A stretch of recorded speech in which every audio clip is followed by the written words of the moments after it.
Salut à tous, c'est Kazoo et bienvenue dans ce 10e épisode d'AK1. Dans ce nouvel épisode, on va parler des quasars. Alors, quasar, ça vient de l'anglais Quasi-Stellar Radio Source, qui signifie source de rayonnement quasi-stellaire. On les a découverts pour la première fois à la fin des années 50, et c'est les objets célestes les plus lumineux dans l'univers, et en plus ça a des noms vraiment chelous. 3C273, et ouais, c'est le nom du quasar. C'est le quasar le plus lumineux de chez nous, la Terre.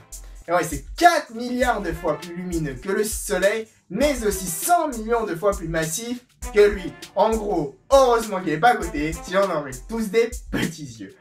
Et ouais, parce que c'est loin, très loin de la Terre. Il est situé à 2,44 milliards d'années-lumière. À titre de comparaison, le Soleil est à seulement 8 minutes 19 secondes-lumière de la Terre. Et ouais, les quasars, il y en a beaucoup en plus, parce qu'on en a recensé 200 millions. Et ouais, et ce qui est encore plus sûr, c'est qu'il y en a plus dans l'univers. Alors il est maintenant temps de s'intéresser de plus près à ces quasars.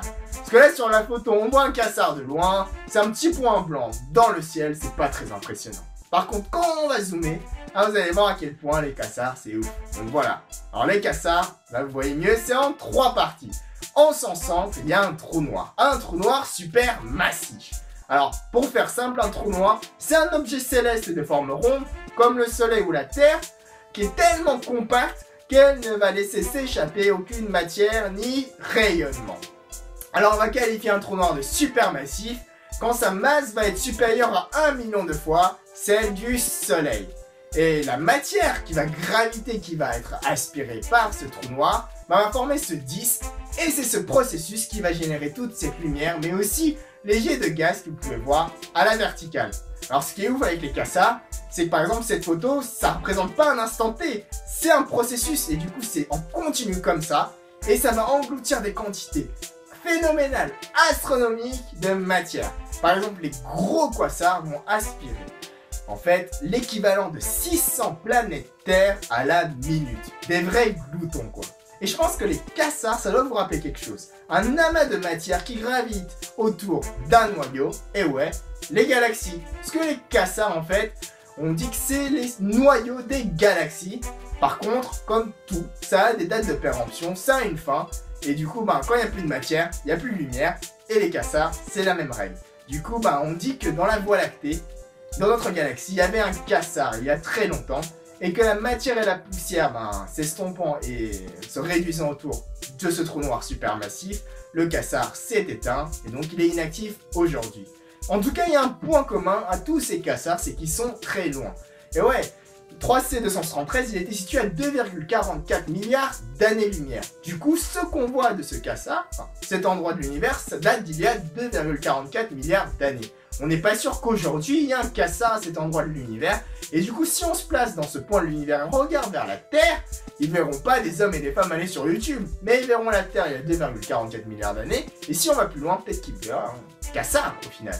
Du coup, peut-être qu'aujourd'hui, il y a de la vie extraterrestre là où il y a les quasars.